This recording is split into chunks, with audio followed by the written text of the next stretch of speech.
Thanks for staying with us. I told you earlier that we are going to be x-raying and examining the manifestos of the two main parties, major parties in the country. We've spoken earlier with the PDP, and now we're going to x-ray that of the APC. And we're joined now by the Deputy Director, Directorate of Public Affairs, APC Presidential Council, Hannatu Musawa. She joins us from Abuja studio. Good to have you join us. Thank you for having me. I'm not sure if you followed earlier our conversation with the PDP spokesperson for the PDP Presidential Campaign Council, but he sort of took a lot of swipe at this administration, and I know that that's one of the things that the APC is campaigning on. You say you are campaigning on the successes recorded by this administration and the track record of your presidential candidate. But can you, I don't know if you heard him, but let me confirm, did you hear him at all? No, I didn't hear anything he said, no. He was speaking in the areas of, he talked about security, we talked about issues around jobs and poverty level in the country, and he sort of blamed that on this administration. How would you, because I know that you were campaigning on the successes of President Muhammadu Buhari. How would you respond to that? Well, thank you very much for having me. Yes, of course, we're going to campaign on the areas that this administration has recorded successes. From the very beginning of our campaign, we did say that we were going to run a very honest campaign with Nigerians. And in that honesty, we know that there are some areas that we've had challenges as an administration. But notwithstanding that, there have been many areas that this particular administration has recorded a lot of successes and gains. And as a hopefully incoming administration, we're not going to throw that away. We're going to be able to consolidate on those gains, and try to, the areas that we've had challenges, we're going to come up with new measures that we think will be able to address them effectively. And I think that's what we have done in this manifesto that was released recently by our principal, Asiwaju Bola Ahmed Tinubu and Kashim Shettima. But just in quick response to his statement, what do you plan to do in terms of poverty reduction and then lifting a number of people out of poverty, and also job creation? I think in terms of poverty reduction, this administration, more than any other administration in this Fourth Republic, has done more to try to lift as many Nigerians out of poverty as possible. It is this administration that came in with this innovative idea of having a social investment program that provided conditional cash transfers, a social investment program that came out with a program, JEEP program, that gives money to trader money and farmer money, a social investment program that was able to give children school feeding to children. So I think this particular administration has done a lot to try to reach out to the most vulnerable in the society. And I think it would be very unjust for us, for the Nigerian public, especially those that these programs have been able to touch, to come in as a government and try to swipe that away. And I would urge that the PDP would even embrace these initiatives that the present administration has taken.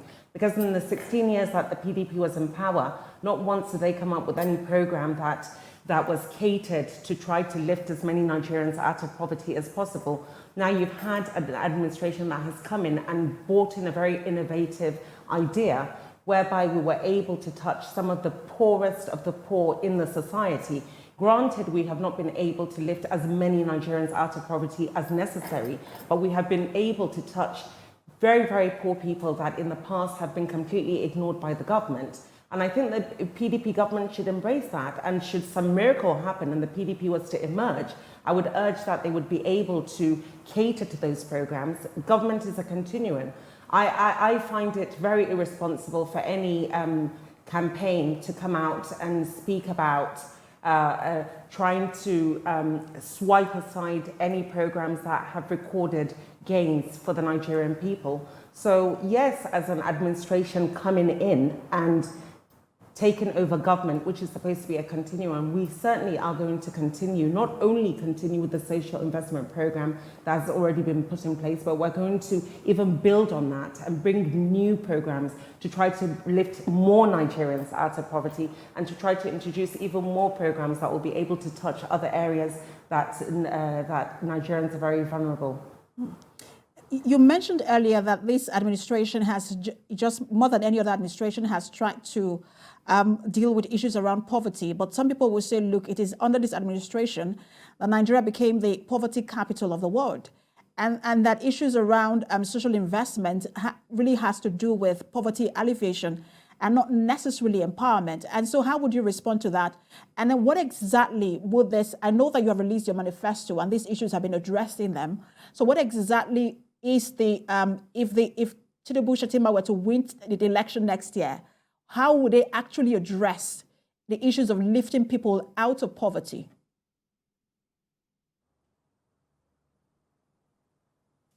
Yes, poverty alleviation is empowering people, because if you're able to avail people from a life of poverty, you empower them to be able to empower themselves. So we will continue with that. I mean, we are very proud of that particular initiative. But at the same time, I think by the time we address issues within the economy, certain areas in the economy, and we're able to build a stronger economy, that would also help to bring a resurgence to not only Nigeria, but to Nigerians as well. We have a number of programs, not just within the social investment program, but even within education, trying to get Nigerians onto the property ladder. Many, many areas that we want to be able to try to help Nigerians live a better life. I mean, all of us as Nigerians, forget about party now. We all want the same thing. We all want to go to bed, to sleep with our eyes closed and wake up to sort of a day that we call our own. And this is exactly what our principal, Asiwaju Bola Ahmed Tinubu and Kashmir Shettima, want as well. So by the time we address some of the deficiencies within the economy, and we bring initiatives within the within education, within agriculture, within the housing, within the economy, I think it will help to sort of buttress what this government has already done within the social investment program to try to get as many Nigerians out of poverty as possible. And that would really be a focus for us in relation to what we're going to do with insecurity. Our focus with the economy is also to try to help as many Nigerians get out of poverty as possible. And you talked about food subsidy earlier. I want to get to that in just a moment.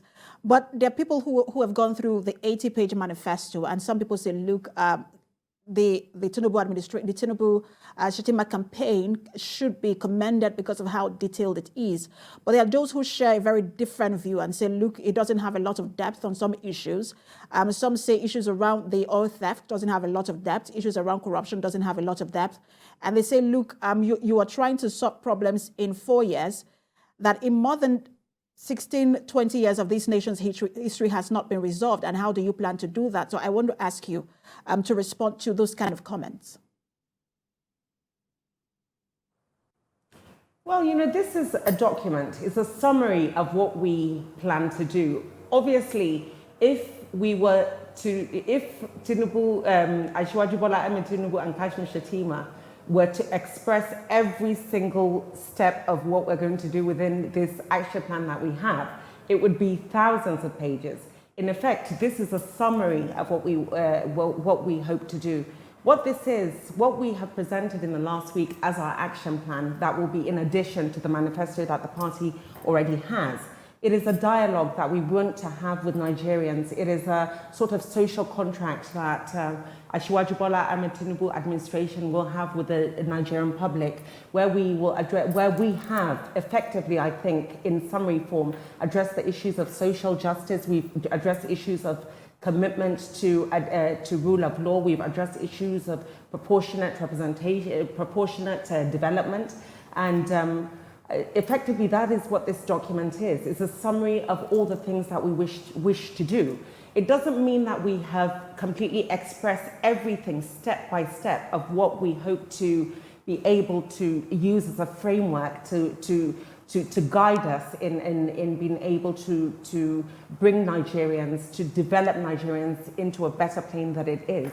It is a summary. And by the time that we get into government and we use this summary, it's just a policy framework to sort of guide us, and so that Nigerians can know that this social contract between the Tinubu administration and the Nigerian public, this is what we promise. And by the time we are able to unveil all the little variables that go into the key areas that we have already expressed within our action plan, Nigerians will find that Tinubu, Asiwaju Bola Ahmed Tinubu and Kashim Shettima sat down with a very high-powered, very cerebral team, and were able to dissect all the areas where Nigeria had vulnerabilities, and they were able to address it very, very, very, very specifically. And you know, it's just not possible for us to be able to express every single step, every single variable that will go into all the programs that we have. But this is a summary to sort of guide us, and for Nigerians also to hold us accountable. And essentially that's what it is. And I hope that it will be a document that will not only encourage Nigerians, but that will also hold us accountable to be able to provide Nigerians with the deliverables that they so deserve. Okay, so now let's talk about fuel subsidy removal. It is, you know, perhaps that it is, that it's perhaps one of the most controversial issues in the country today. There are those who say it should not be removed because fuel prices will soar, and that a lot of citizens can't afford that, especially because of transportation. But we know that economists have also said, look, we need to remove it because we need the money. Nigeria cannot afford to continue to pay for subsidy. The APC campaigned against fuel subsidy. In the Occupy Nigeria protest, the APC was at the forefront, saying it should not be removed by the Jonathan administration. But during his campaign in 2015, APC promised to remove it, but it has not removed it. The president even has to go as far as covering for it up until the end of this year. How committed is the Tinubu campaign to remove the removal of fuel subsidy, and that this is not just another campaign statement?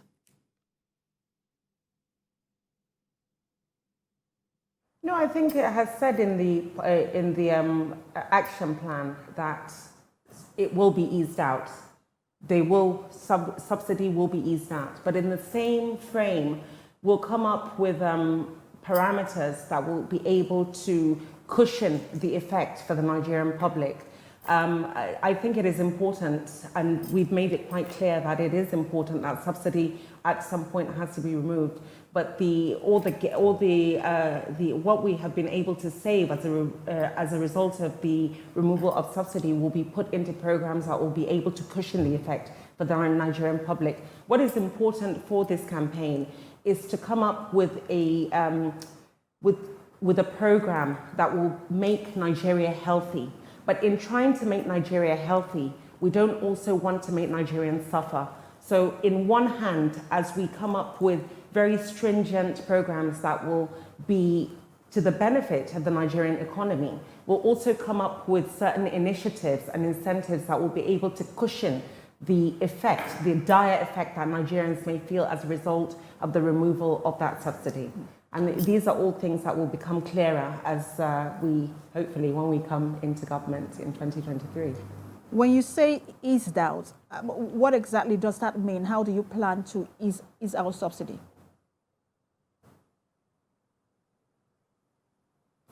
Well, I wouldn't want to completely divulge. I think we have already a specific plan on how the government will want to ease that out. I have been privileged to see that, but at this point, I really wouldn't want to divulge exactly how it's going to be eased out. But what I can promise you is, I know we have said it within the action plan, that it will be eased out at some point, and it will be done as soon as the administration comes into power.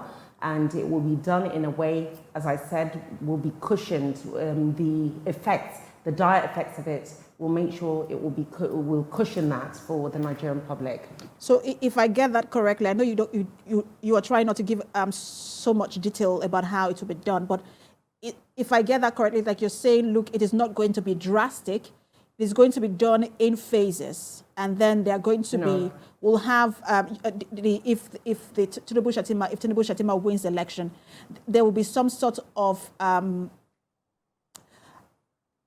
it's palliative to ease the effect of the. Can you hear me? Sorry, can you repeat that again? So yes. It's like you're saying that it's not going to be drastic. It's going to be done in phases, and then there will be palliatives to ease the effect. Essentially, that's what it's going to be. Yes. All right. So let's move to other issues. I was going through a statement coming from Atiku after the meeting with your presidential candidate and his running mate in Lagos, with business community in Lagos, and in that meeting there was some sort of statement made about a presidential candidate of the PDP, and he responded through his media aide, and what they said was to tackle your presidential candidate Asiwaju Tinubu for not speaking up in 7 years and not proffering solutions to these problems that has been there for 7 years and more. And so they're wondering, so Atiku is saying, look, you're only speaking now because you're running. How do you respond to that? I think it's ingenuous for anyone to castigate Asiwaju Bola Ahmed Tinubu for purely being a Democrat. He is a Democrat. There was a government in place, and I think it was not in his place to come and prefer his own opinions to the government of the day. I think Asiwaju Bola Ahmed Tinubu, in every ramifications, gave the necessary advice that he needed to. And it doesn't mean that he would come and impose. There was a government in place, the government of Muhammadu Buhari. The government of Muhammadu Buhari, though it's an APC government, is going to be different, slightly different to the government of Asiwaju Bola Ahmed Tinubu. Asiwaju Bola Ahmed Tinubu has never, even when he left power, the executive power, governor of Lagos, he's never imposed his will on the people that are in charge of the government of the day. In no way would Asiwaju do anything like that. And I think it is a credit to him. Rather than castigate him, they should give him credit for being a Democrat and allowing Muhammadu Buhari to run the government, his own government himself. And now, hopefully, in 2023, he gets an opportunity to be the chief executive, and he'll be able to do things specifically in the way that he wants and through his eyes. But there are times when Nigerians have raised their voices concerning certain issues, especially issues around. Now, you say the exchange rate is soaring, and I will get to that and what your presidential candidate intends to do about the exchange rate. But there were times when Nigerians raised their voices. In fact, there were concerns about security as well. Were those not moments where he could have spoken? Or how did he address those kind of moments when Nigerians are saying, look, this administration isn't doing so well in security? What was his thought, and what did he do in those moments? I think Asiwaju Bola Ahmed Tinubu always spoke when it needed to speak, but never once did he want to come out publicly to undermine the government of the day. If there was a need for him to speak, he always did so. He would interact with the relevant people that needed to be interacted with and give them advice as the leader, as an elder and a leader of the party. But never once, it's not within his character as a Democrat and as a man of integrity to come out publicly to undermine the public of the government of the day. And I think, honestly, this is one area that we should give him credit for. And I think actually by the opposition bringing up this point is actually playing into the hands and proving the fact that Asiwaju Bola Ahmed Tinubu probably is the one person that has the sort of vision, character, clout, composure, and the sincerity of purpose to be able to lead Nigeria into the future. So the fact that Asiwaju Bola Ahmed Tinubu never once came out publicly to undermine a government of the day. I think it's a credit to him. And it's unfortunate that anyone vying to want to be a chief executive of a country would actually would castigate someone for being a Democrat and allowing democracy to play its role in Nigeria. I think Asiwaju Bola Ahmed Tinubu did the right thing. He said the right things when he needed to in terms of giving advice, but not once was he ever going to come out and undermine the sitting government and criticize his party publicly. He's just not a man that has that kind of character. So let's talk about the exchange rate. I think that's one of the biggest concerns now for Nigerians. I mean, you see how it is driving up the cost of living. It is about just above 800 naira now, naira to the dollar, and Nigerians are really worried. It is part of your manifesto. You have said that you are going to do what you can to ensure that we have a stable currency. How are you going to do that?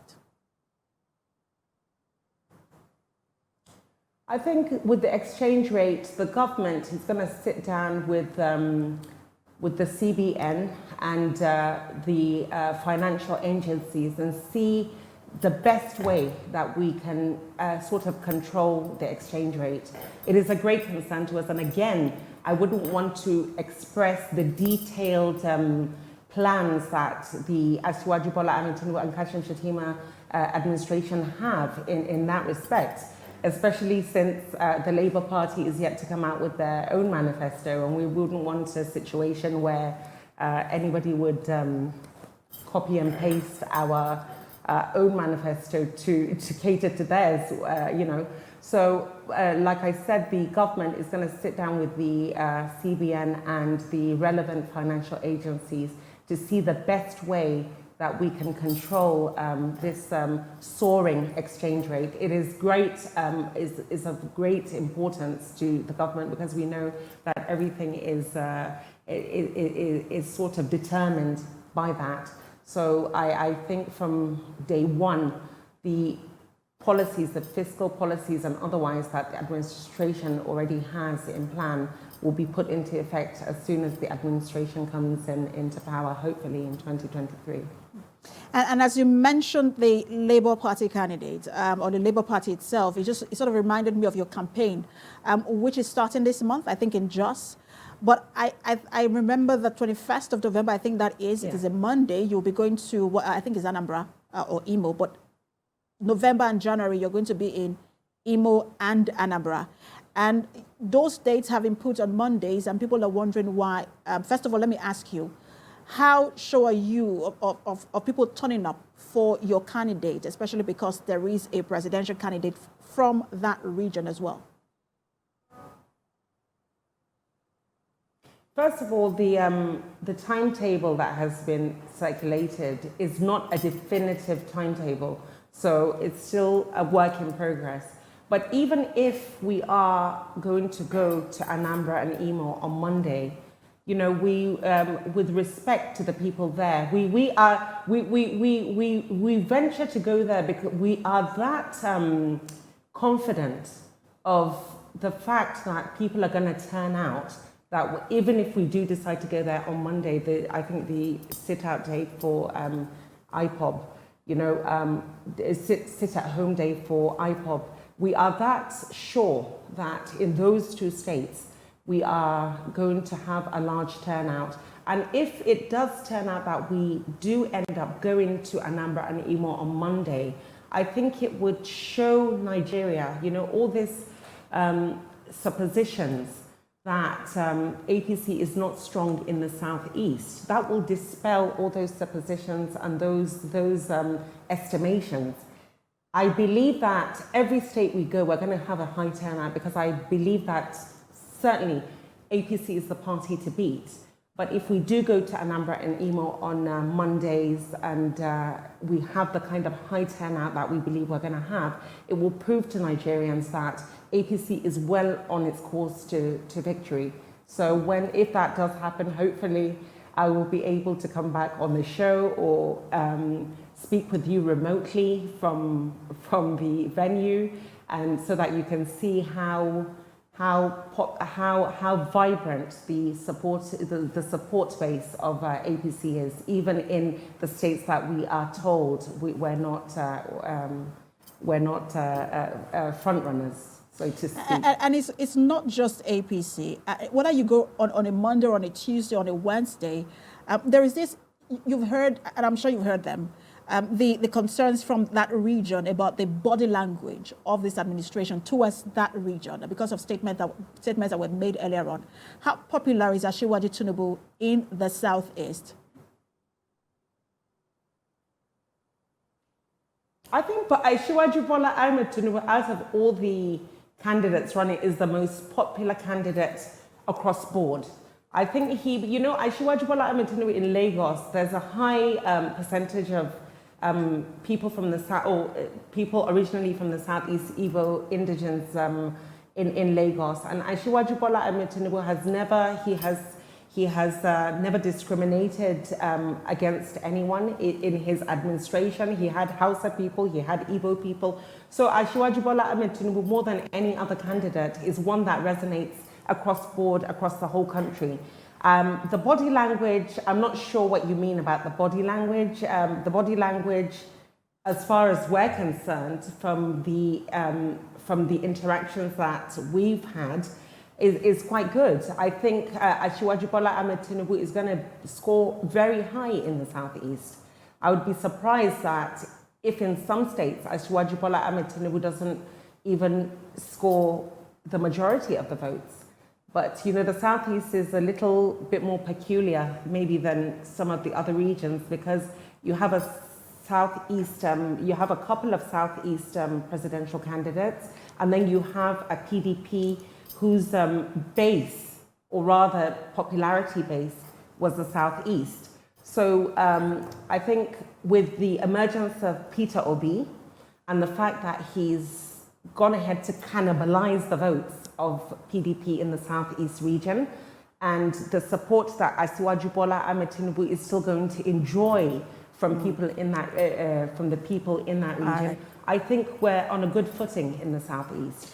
All right. So you did mention that you would remotely send videos or pictures from your campaign, and I'd like to see the turnout from you when you do go there for campaign. Thank you so much, Hannatu Musawa, for speaking to us, the Deputy Director, the Directorate of Public Affairs, APC Presidential Campaign Council.